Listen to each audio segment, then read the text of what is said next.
Relax. You're really scared of this thing, huh? Oh, what was I worried about? There's no debate anymore. Anime needs to be seasonal. The old tired motto of a new anime episode consistently releasing every week for the whole year is insufficient if you want high quality art and animation. I don't care what the benefits of weekly anime are, if there are any at all. It pales in comparison to the benefits and longevity of what seasonal anime can provide when done right. There are exceptions, of course. Fullmetal Alchemist Brotherhood and what I consider the best anime of all time, Hunter x Hunter, are weekly anime, and they're considered some of the best shows anime has to offer. But shows of that level of consistent high quality are unfortunately few and far between. Weekly anime had its time back during the old age of anime during shows like Dragon Ball Z and Naruto. God, I feel old. But that was due to the fact that cable television was the norm and studios needed to keep their shows going in order to keep their time slot that was necessary in order to have their audience watch their shows. Today, it's a completely different story, with the streaming age of television now on the rise and cable television being seemingly near non-existent. Streaming service apps like Crunchyroll, Funimation, Hulu, and especially Netflix changed the entire industry when they introduced streaming, because no longer do shows need to fight for the competitive time slot. They can just announce a release date and drop their shows then and there. Studio Bones is a great example of an anime studio that utilizes a seasonal anime series correctly with shows like My Hero Academia and Mob Psycho 100. Both shows offer incredible and, more importantly, consistent art and animation with every season they release, for the most part anyways, while also adapting the source material faithfully when needed and improves upon when it feels like it needs improvement. While on the other side of the spectrum, you have weekly anime like Boruto and early Black Clover. Mind you, I've only watched up to episode 92 of Black Clover, so I don't know how better or worse the show has gotten since, so keep that in mind. Both of these series are notorious for the lack of care and quality in terms of production and are extremely inconsistent in delivering great art and animation. In this video, I want to showcase the benefits of the seasonal anime format, and in order to do that, I need to showcase what's wrong with the long-running weekly anime format.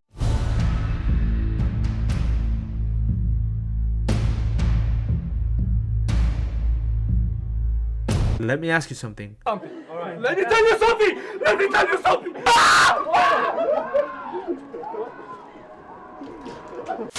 When was the last time you were watching anime and you feel like the series was taking way too long to get to the point? Like, how many episodes does one fight need to have? Why do we need so many flashbacks after seeing it for the last 8 episodes? Or why do some episodes feel like they take forever to get to point A to point B? Pacing in a show, in any show really, is crucial to the enjoyment of the show. Especially when the show is done and I get to binge watch it, I see myself consistently skimming through some parts because the pacing is dog water. Great pacing is what separates art from becoming either a one and done viewing or an experience that you want to watch many times over. Some of my favorite animes suffer from this problem. Naruto Shippuden, One Piece, Dragon Ball Z are all weekly anime that, while great in their own right, don't get me wrong, these are some of the greatest animes ever made, suffer from unnecessarily long fights, episodes that take way longer to get to the point, and this final point is more of a Naruto problem, way too much flashbacks. It is vital for the pacing of a show to be on point depending on the narrative.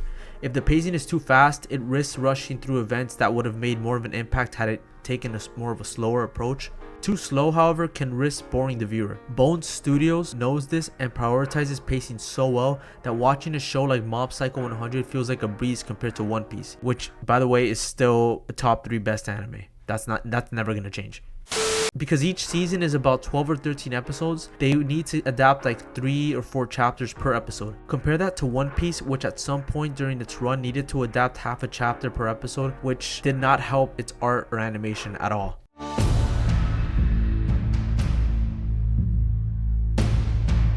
Oh my god, filler.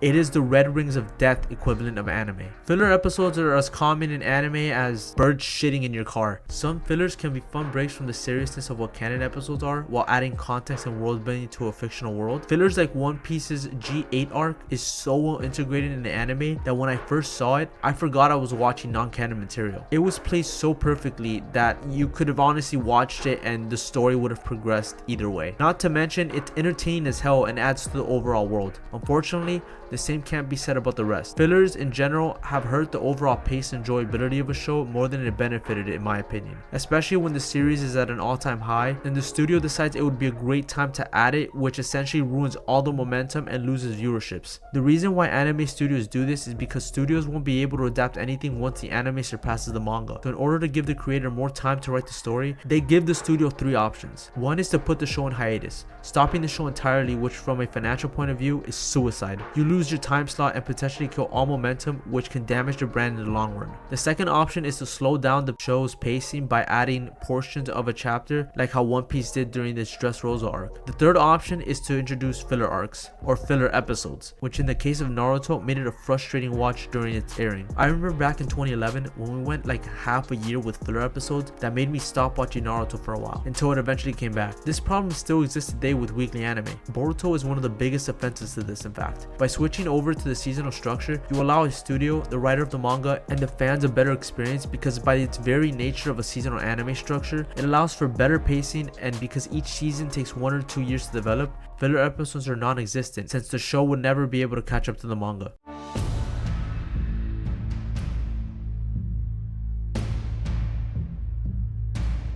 Don't even try to argue against me with this. Yes, there are some animes that have awful production design, but in general, the vast amount of seasonal anime far surpasses the weekly anime format by a great margin. Demon Slayer, Chainsaw Man, Jujutsu Kaisen are all great examples of nearly movie quality art and animation. This latest episode of Jujutsu Kaisen blew me away with how effortlessly well crafted its quality is compared to, oh, I don't know. Speaking of popular anime, Bleach came back just recently last year after an 8-long-year cancellation. This time releasing its episodes in cours, which is another way of saying it's releasing seasonally. For those who don't know, Bleach is and has always been made by Studio Pierrot, who is a studio responsible for adapting Naruto, Naruto Shippuden, Black Clover, Tokyo Ghoul, and of course the original Bleach anime. Now Bleach has always been known to have good production quality in terms of its art. However, the 1000-Year Blood War arc managed to showcase the importance of what I'm trying to say because Studio Pierrot is mainly a weekly anime studio. Currently they're running Boruto and up until recently Black Clover until that got cancelled. The difference in quality between the three shows is night and day. Yes, Boruto has some great episodes with its movie quality animation. I would never forget episode 65, but those episodes are too few and far between, and that doesn't really hold any water, especially when it comes to consistency.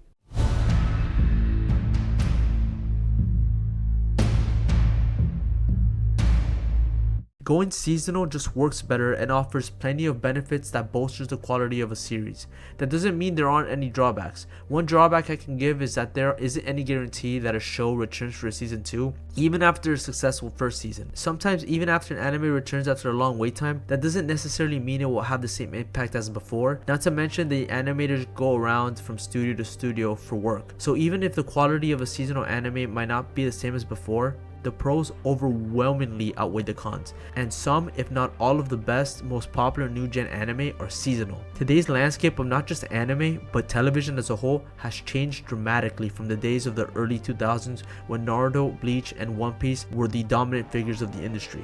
The game has changed, and I feel like some studios need to keep up with what's going on in the industry and adapt to what the viewers want now. The weekly anime format just isn't crucial anymore, and I think it's for the best. So that's the video. I just want to clarify that some of the best animes I've seen are weekly, so making this video was pretty difficult for me. But I do think it was necessary to at least give my thoughts on why I think the format is outdated, and whether or not you agree or disagree, please let me know, and I hope you guys like and subscribe for more videos, as I do plan to have more in the future. Alright, thank you guys so much for watching.